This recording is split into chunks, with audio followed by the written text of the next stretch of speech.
la joie d'être encore à ce rendez-vous, rendez-vous de joie, mais rendez-vous de bénédiction de la part du Seigneur, rendez-vous de la prédication de la parole de Dieu et rendez-vous de louange.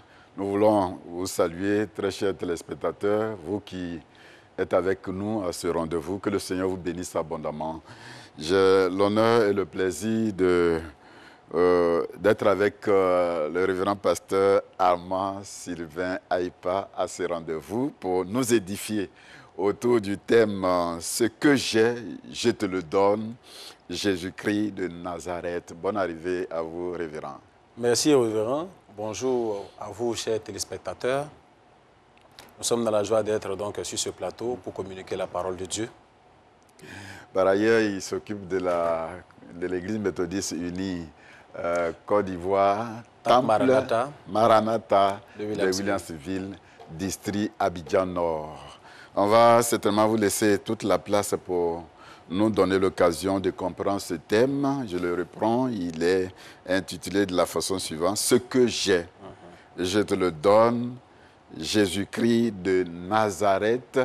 Et après ce message, certainement, nous allons aller à la sensibilisation par rapport à la COVID-19 parce que la situation, elle est préoccupante. Donc, nous allons aller à la sensibilisation avec la direction de la communication de l'Église qui a proposé quelque chose et nous allons voir cela.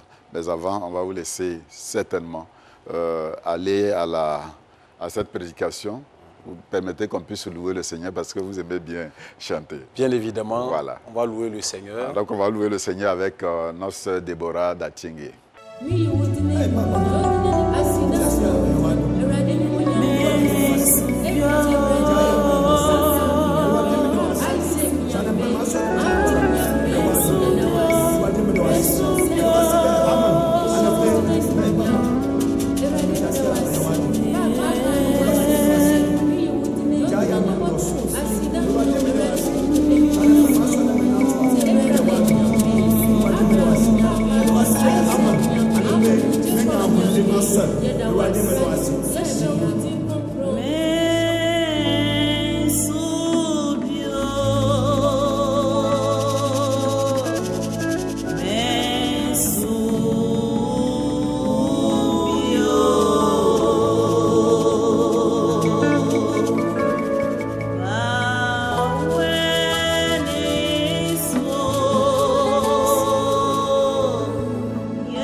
Mesubio, Mesubio, Okunafo, Mesubio, Mesubio, Mesubio, Fawasem Monyami, Onyami and Odema, Onyami and Otie, Fawasem Monyami, Dieu, Demelfa Dieu,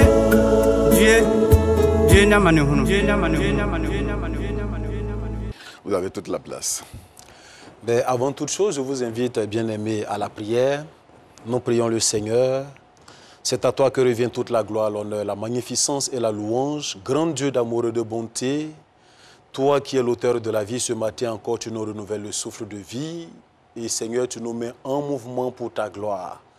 Le moment est venu pour nous d'écouter ta parole. Dispose nos cœurs.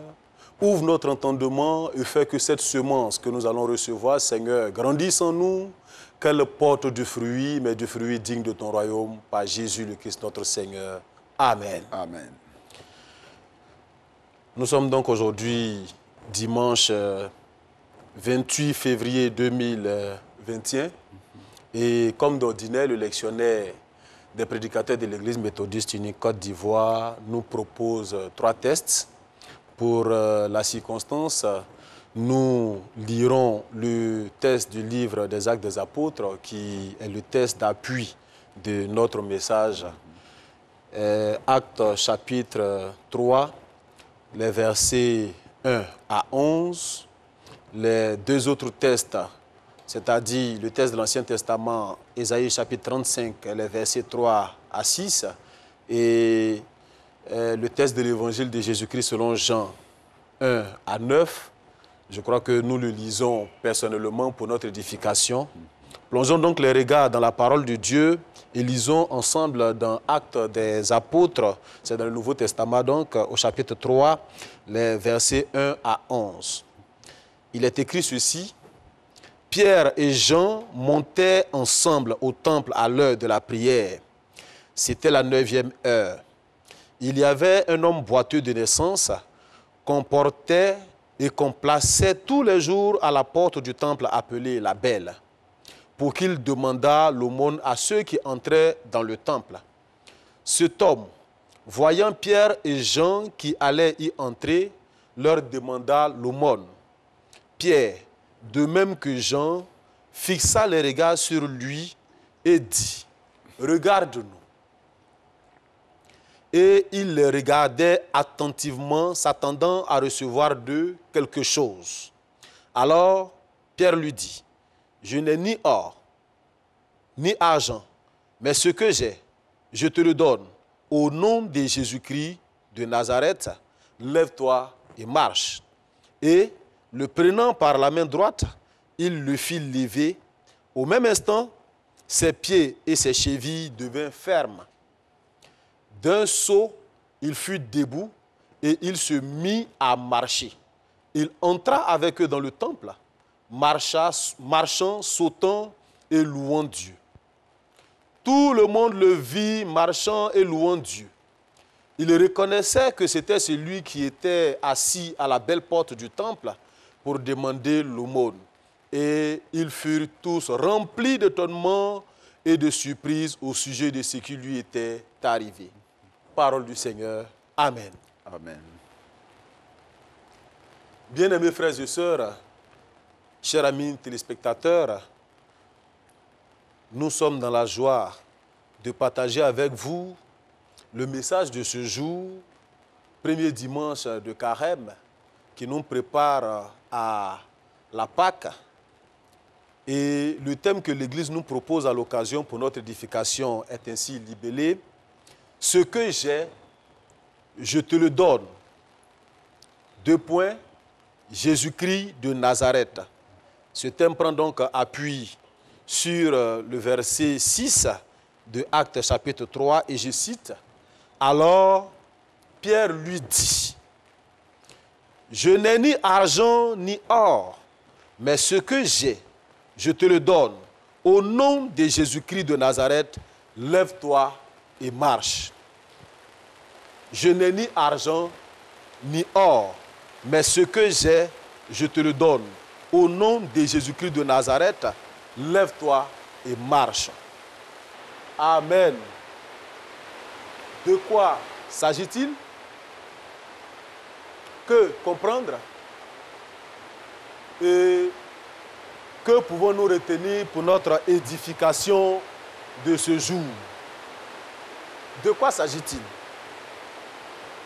Disons qu'il y a environ 2000 ans, une flamme a jailli en Israël. Au début, seulement quelques personnes ont été touchées et convaincues. Mais le feu s'est propagé de Jérusalem et de la Judée au monde entier et à tous les hommes. Le livre des Actes des Apôtres fournit un récit des témoins oculaires de cette flamme et de ce feu de la naissance et de l'expansion de l'Église. Grâce à un petit groupe de disciples, le message s'est propagé à travers l'Empire romain.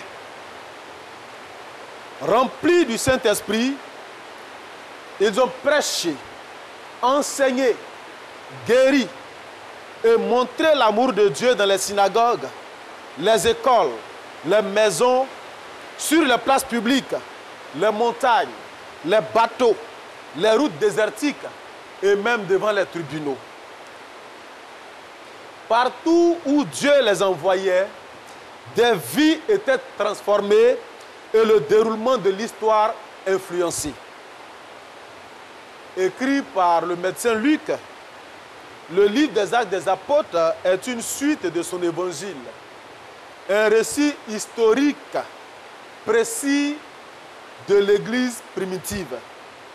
C'est un texte théologique avec des leçons et des exemples vivants de l'œuvre du Saint-Esprit dans la vie des croyants, c'est-à-dire de la nouvelle communauté de foi. Le morceau de texte qui soutient notre thème, à savoir Actes chapitre 3, les versets 1 à 11, raconte la guérison miraculeuse d'un boiteux mendiant qu'on installait chaque jour à la belle porte du temple pour demander l'aumône. Alors que Pierre et Jean montaient pour la prière, il leur demanda l'aumône. À ce mendiant donc, qui demande à Pierre et à Jean l'aumône, les apôtres donnent une réponse tout autre, quelque chose d'unique, qui dépasse même sa demande et son attente. La guérison immédiate et définitive au nom de Jésus-Christ. Actes chapitre 3, les versets 6 et 7. Et je cite, « Alors Pierre lui dit, « Je n'ai ni argent, ni or, mais ce que j'ai, je te le donne. Au nom de Jésus-Christ de Nazareth, lève-toi et marche. » Et, le prenant par la main droite, il le fit lever. Au même instant, ses pieds et ses chevilles devinrent fermes. Que comprendre de la réponse que les apôtres donnent à ce mendiant? Pour bien comprendre cette réponse, parlons d'abord de la condition sociale de cet homme. Disons que les mendiants faisaient partie du paysage habituel de nombreuses villes de l'époque. Comme la plupart des professions de l'époque nécessitaient un travail physique, les personnes infirmes ou invalides se retrouvaient dans une situation particulièrement défavorable. Il leur fallait bien souvent mendier pour survivre. En dépit de la loi de Dieu qui prescrivait de porter secours aux personnes dans le besoin, voir Lévitique 25, les versets 35 à 38, les personnes en situation de handicap étaient considérées comme étant sous le coup d'une malédiction. Voir Jean chapitre 9, le verset 2. Condamnés donc à une vie de dépendance qui frise même l'esclavage, ils ne jouissaient pas de leur dignité humaine. Les mendiants considéraient donc le temple comme l'endroit idéal pour leur activité, donc la mendicité. Ils comptaient bénéficier de la générosité des personnes qui y affluaient chaque jour pour la prière, avec l'espoir d'impressionner Dieu par leurs bonnes œuvres, y compris leurs offrandes pour le trésor du temple. Ainsi, le boiteux mendiant de Actes chapitre 3, assis à la belle porte du temple, n'attendait rien d'autre qu'une aide financière de la part des apôtres. Venons-en à la réponse des apôtres. Alors que ce mendiant s'attendait à recevoir des apôtres quelques pièces d'argent, Pierre lui dit, « Je n'ai ni argent ni or, mais ce que j'ai, je te le donne. Au nom de Jésus-Christ de Nazareth, lève-toi et marche. » Pierre et Jean étaient des disciples de Jésus. Après le départ donc de leur maître, ils devraient continuer son œuvre selon le mandat qu'ils ont reçu de lui. L'objet de cette mission consistait à annoncer le royaume de Dieu pour libérer l'homme de ses souffrances et le conduire au salut. Si l'argent était utile pour répondre à certains besoins de l'homme, les apôtres disciples de Christ avaient mieux à offrir à un homme réduit à la mendicité du fait de son handicap et qui avait presque perdu sa dignité humaine. Il s'ensuit donc la guérison spectaculaire et immédiate au nom de Jésus. Ici, le miracle a plusieurs fonctions. 1. Libérer l'homme de toute forme d'oppression, de souffrance et lui permettre de retrouver sa dignité. La guérison de l'infirme le restaure donc dans son identité. Son handicap ne sera plus un identifiant pour lui. Sa vie nouvelle, sa situation nouvelle lui permet donc de retrouver sa place dans la société et dans la communauté des croyants. Étant entendu que son handicap le privait d'accès à l'intérieur même du temple. 2. Le miracle permet donc aux hommes de découvrir Jésus-Christ le libérateur.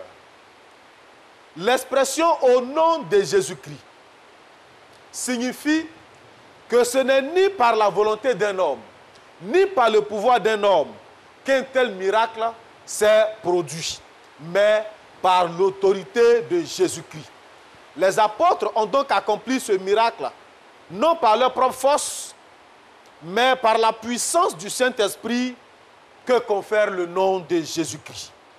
L'expression « au nom de » signifie par l'autorité de, par la puissance de, car le nom exprime toutes les propriétés d'un être, son pouvoir, ses possessions, son autorité.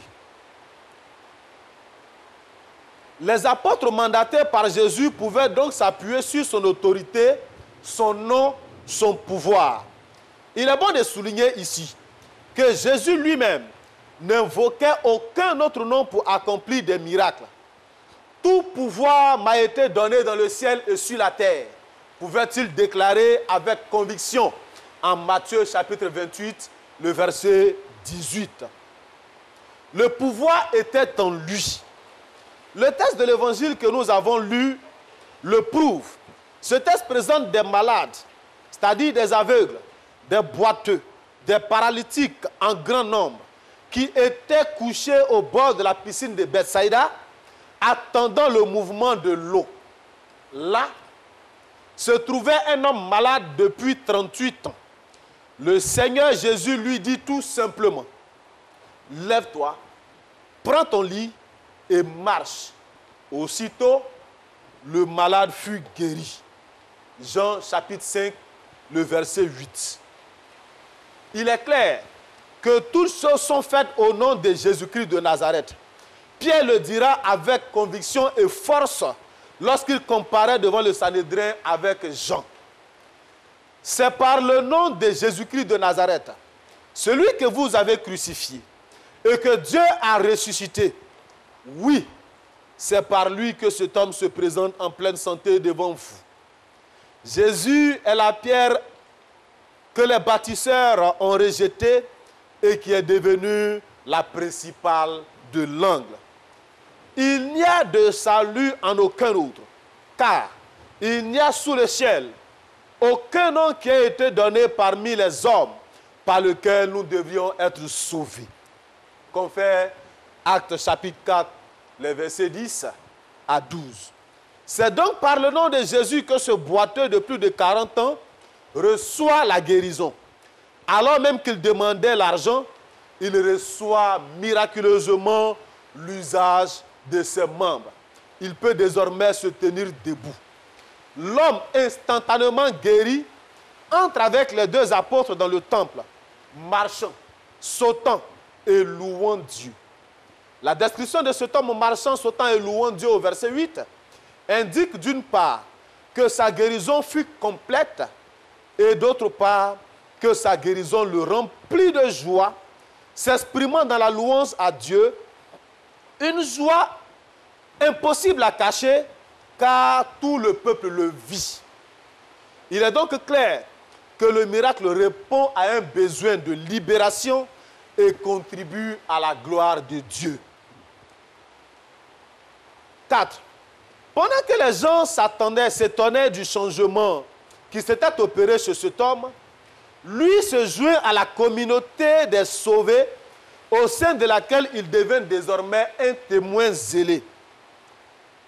Celui qui avait été mendiant, insignifiant, joue désormais un rôle éminent dans le ministère de l'Évangile.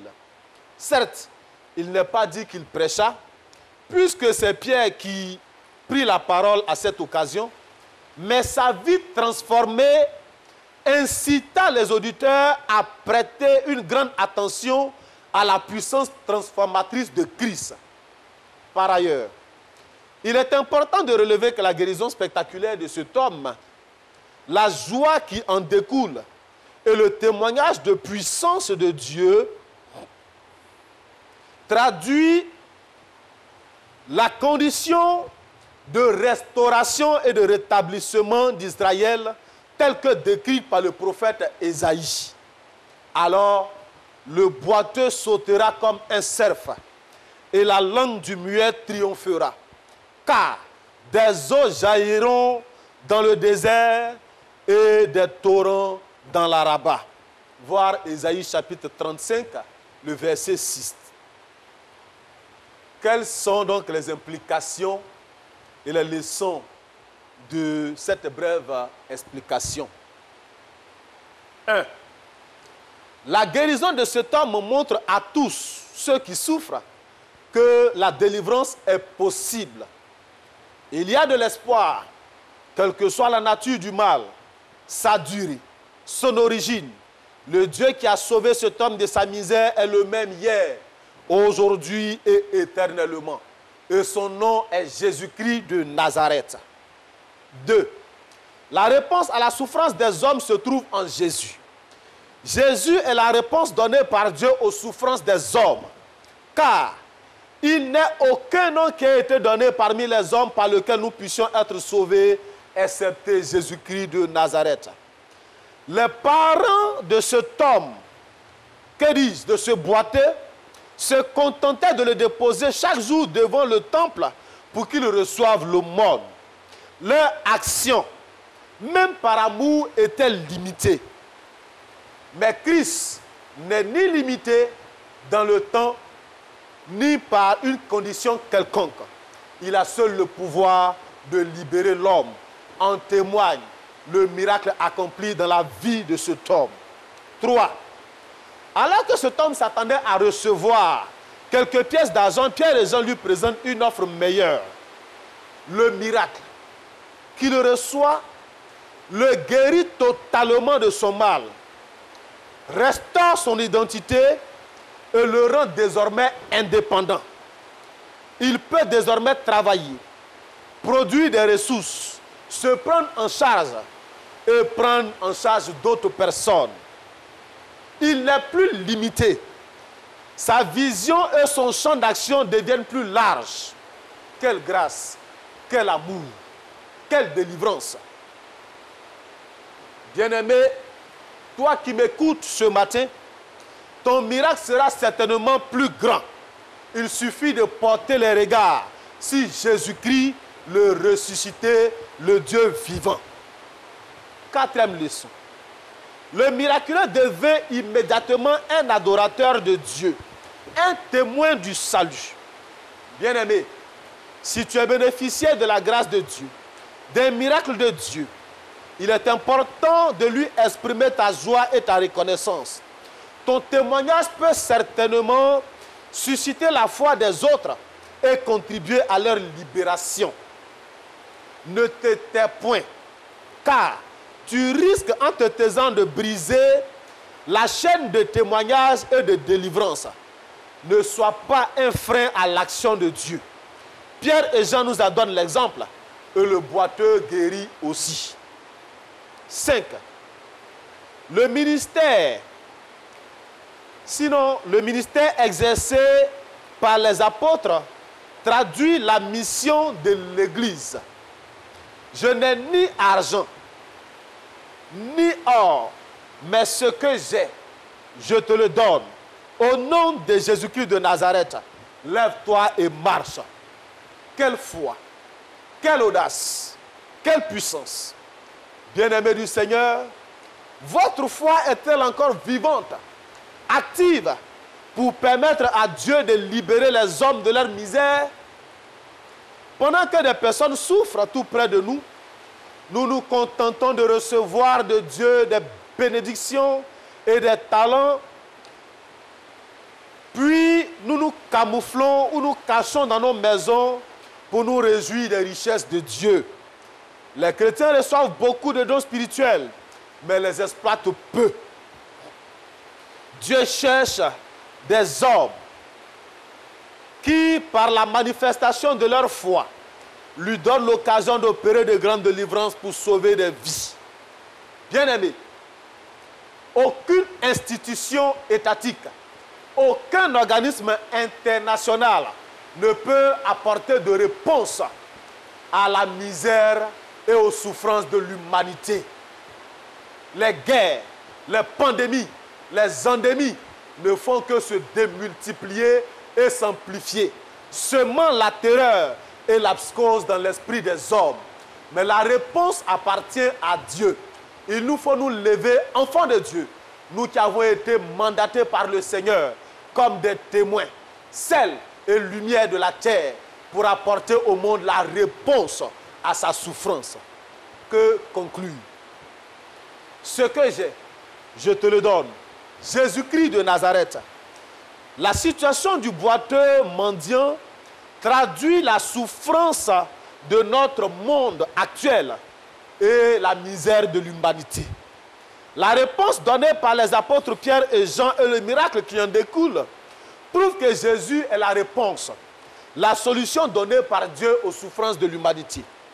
En suivant l'exemple des apôtres, il nous faut présenter Christ, le Sauveur, au monde en souffrance pour permettre à Dieu de révéler sa gloire et de rétablir la paix et le royaume éternel où il n'aura plus ni douleur, ni larmes, ni deuil, ni souffrance. Avez-vous reçu gratuitement?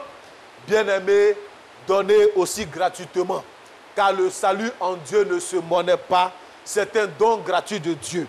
Il suffit simplement d'ouvrir la bouche et de donner l'occasion à Dieu d'agir. Puisse le Saint-Esprit nous aider dans cette mission qui s'adresse à nous. À Dieu donc soit toute la gloire. Amen. Amen. Méditons ces quelques paroles que nous avons entendues et inclinons-nous dans la prière. C'est à toi, Père éternel, que revient toute la gloire, l'honneur et la magnificence. Merci parce que tu nous as édifiés sur le fondement de ta parole et tu nous donnes de prendre conscience non seulement de la misère de notre monde, mais de trouver en toi les réponses. Seigneur, nous te confions notre nation, la Côte d'Ivoire. Te prions, Seigneur, pour les élections législatives qui auront lieu dans presque une semaine. Seigneur, nous te prions de venir à notre secours et d'apaiser Seigneur, les uns et les autres, de manière que ces élections se déroulent dans des situations de paix et de stabilité. Bénissons ton nom, Seigneur, pour la mission de ton Église dans cette nation. Fais que ta parole, qui chaque jour retentit par la voix de tes prédicateurs, trouve un écho favorable afin que des vies soient sauvées et libérées. Que la gloire, l'honneur et la magnificence te reviennent au nom du Père, du Fils et du Saint-Esprit. Amen. Amen. J'espère que les téléspectateurs nous ont suivis. Bien que le temps est difficile, mais l'essentiel, c'est la parole de Dieu, c'est la prédication de la parole de Dieu. Et nous bénissons le Seigneur pour ce message. Comme nous l'avons dit tout à l'heure à la table de notre rendez-vous, que l'Église continue de sensibiliser sur la COVID-19. Permettez que nous puissions suivre cet élément. Et nous disons au revoir à nos téléspectateurs. Merci au révérend pasteur Aïpa. Certainement, on aura d'autres occasions. Que le Seigneur te bénisse. Amen. Nous voulons dire merci à toute l'équipe qui nous a accompagnés dans la réalisation de cette émission. Que le Seigneur les bénisse abondamment et à dimanche prochain.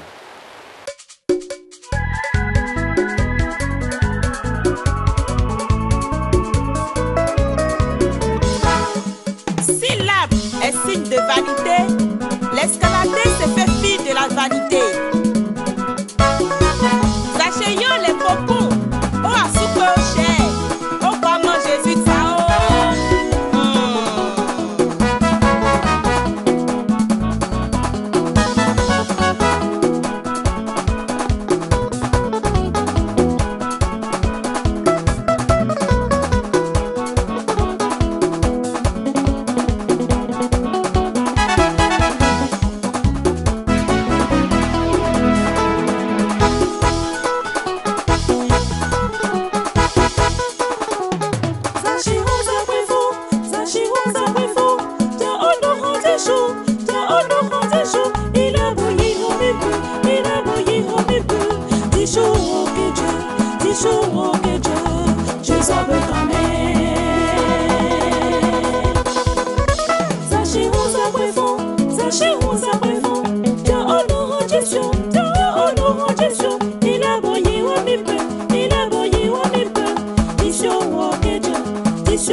Chez un homme pécheur.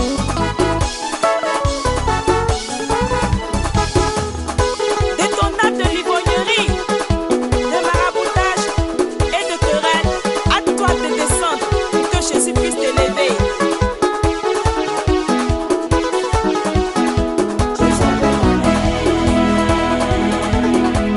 Hâte-toi de descendre.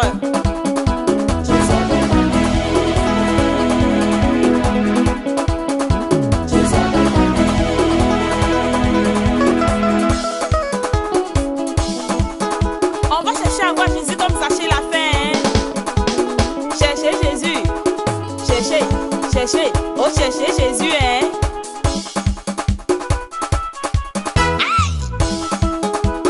Bougez, cherchez, bougez, cherchez, bougez. Roulez-moi ça.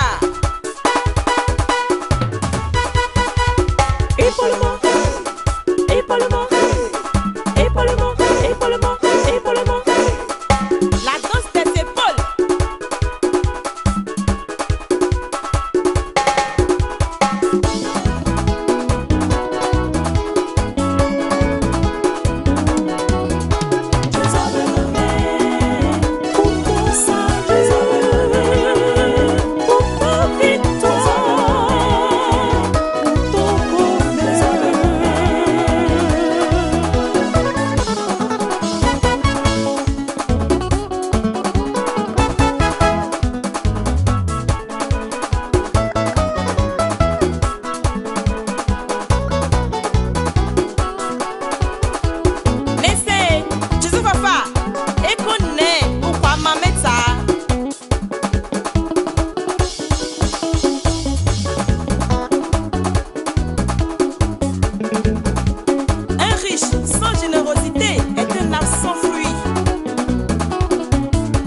donne aux pauvres la moitié de mes biens.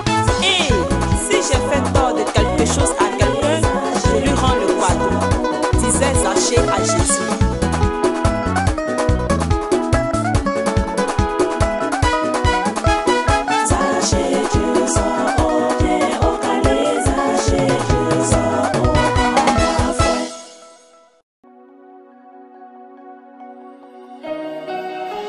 Direction générale de la communication de l'Église méthodiste unie Côte d'Ivoire. Campagne de sensibilisation contre la Covid-19. Église méthodiste unie Côte d'Ivoire. Peuple de Dieu, population vivant en Côte d'Ivoire. Que tu crois, que tu doutes, la Covid tue. Respectons les mesures barrières, car nos vies en dépendent. Stop Covid-19.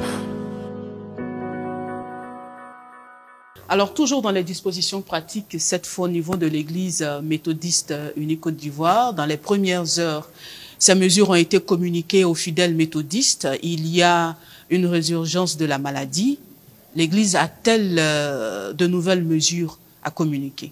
Mesures de l'Église méthodiste unie Côte d'Ivoire pour la sensibilisation contre la Covid. La Covid tue. Et cette pandémie continue de faire des ravages. Les mesures de sensibilisation et de prévention doivent se poursuivre et le changement de comportement sera bénéfique pour tous en matière de santé. Il nous faut réduire, voire éviter les risques et menaces de propagation. C'est pour toutes ces raisons que l'Église méthodiste unie Côte d'Ivoire prend les mesures suivantes. 1. Les cultes. L'organisation de 1 à 3 cultes afin de respecter scrupuleusement la distanciation de 1 mètre. Se laver les mains ou utiliser le gel hydroalcoolique obligatoirement avant d'accéder au temple pour tous ceux qui prennent part au culte. Désormais, le port du cache-nez est obligatoire pour tous à l'intérieur du temple et pendant toute la durée du culte. Il faut veiller à la désinfection systématique et la protection des microbes en cas d'usage multiple. 2. Les chorales. Prendre toutes les dispositions afin de respecter la distanciation de 1 mètre par choriste. Le port de la visière est obligatoire pour les choristes en tenue. Veillez aussi à la désinfection de tous les micros après usage. 3. Un temps de sensibilisation au plan national sur les mesures barrières doit être institué pendant les annonces tous les dimanches. 4. Une campagne de sensibilisation au plan national sera organisée avec tous les supports de communication de l'Église méthodiste unie Côte d'Ivoire, radio La Voix de l'Espérance, journal Écho d'Espérance, Espérance TV, direction des TIC, le COCOM, émission Dieu avec nous. Nota bene, les comités d'organisation dans les communautés locales doivent veiller au respect de toutes ces mesures. Nous comptons sur les pasteurs et les présidents des laïcs pour le suivi. Que tu crois ou que tu doutes, la Covid tue. Alors, respectons ces mesures, nos vies en dépendent. Que Dieu préserve et protège son Église, la Côte d'Ivoire, et le monde. Signé Bishop Benjamin Boni. Direction générale de la communication de l'Église méthodiste unie Côte d'Ivoire. Campagne de sensibilisation contre la Covid-19. Église méthodiste unie Côte d'Ivoire. Peuple de Dieu. Population vivant en Côte d'Ivoire. Que tu crois, que tu doutes, la Covid tue. Respectons les mesures barrières, car nos vies en dépendent. Stop Covid-19. Merci très révérend pasteur. Alors rapidement, quelques secondes, vous avez écouté les mesures qui ont été communiquées. Elles respectent donc les mesures sanitaires. Bien sûr, elles respectent l'esprit et la lettre des mesures éditées par le gouvernement de Côte d'Ivoire. D'accord. Alors nous sommes au terme de notre émission, de nos échanges. Avant le tour de table, rapidement professeur, en quelques minutes, parlez-nous de Ebola qui a ressurgi en Guinée. Très rapidement, Ebola, depuis le 14 février, a été notifié en Guinée, notamment dans la préfecture de Ezirekoré, dans le village de Kekedou. C'est à quelques encablures, à quelques kilomètres de la frontière ouest de la Côte d'Ivoire. Dans cette partie de la Guinée, il y a beaucoup d'échanges interhumains, transfrontaliers. Donc le gouvernement de Côte d'Ivoire a fait un communiqué, a pris des dispositions pour que la maladie ne traverse pas la frontière. Tous les comités de veille d'Odiéné à San Pedro ont été réactivés. Il y a les comités communautaires dans les villages frontaliers qui ont été réactivés.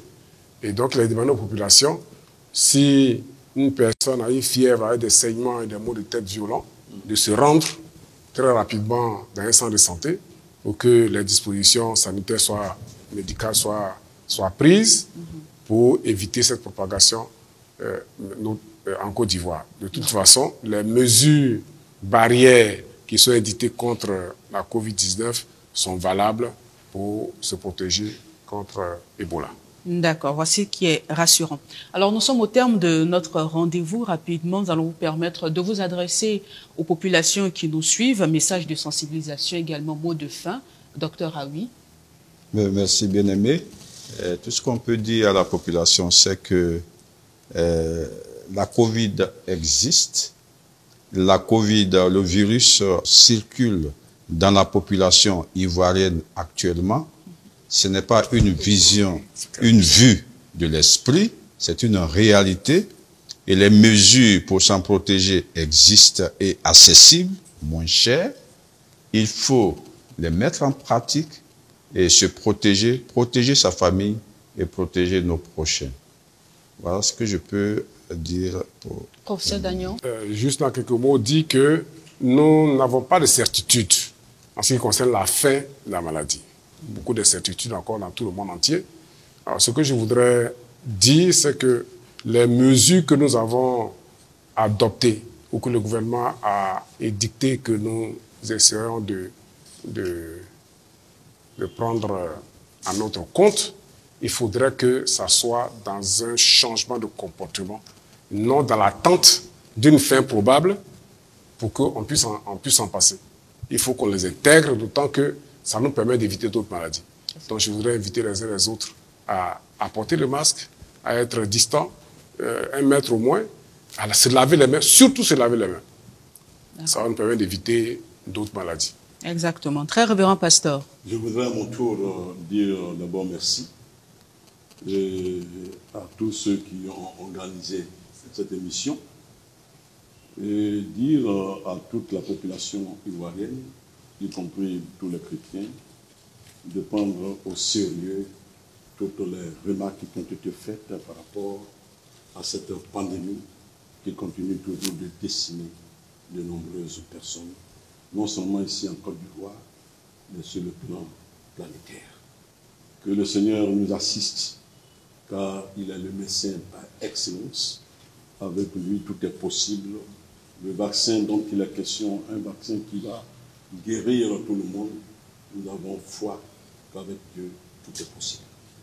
Nous recevions donc sur ce plateau le très révérend pasteur Isaac Bodier, secrétaire de la conférence de l'Église méthodiste unie Côte d'Ivoire, le professeur Dagnan Mcho Simplice, membre de l'Église méthodiste unie Côte d'Ivoire Temple Jourdain de Marcory, membre du conseil de santé de l'EMUCI, enseignant-chercheur de santé publique à l'UFR Sciences médicales de l'Université Félix Houphouët-Boigny d'Abidjan-Cocody, responsable du laboratoire de recherche en santé publique, ex-directeur général de la santé, ex-directeur de l'Institut national de l'hygiène publique, et le docteur Aoui Daniel, médecin, directeur général de l'hôpital méthodiste de Dabou, infectiologue, spécialiste de maladies infectieuses et tropicales, master, il est titulaire du master 2 de management sanitaire, de gouvernance et gouvernance hospitalière, prédicateur plein droit, nous ne l'avons pas mentionné plus tôt, président des laïcs adjoint de l'Église méthodiste unie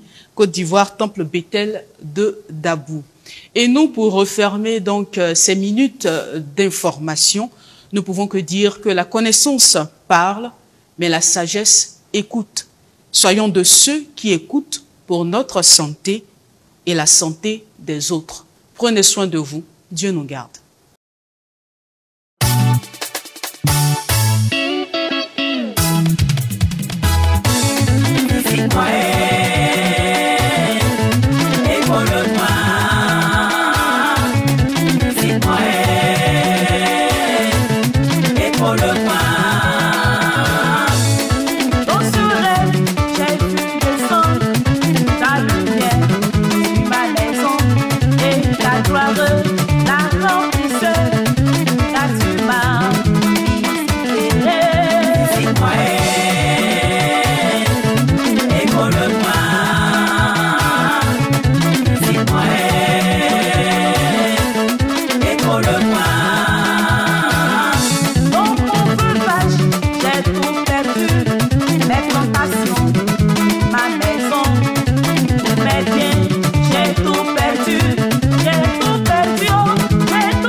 À manger au bœuf, bien aimé ton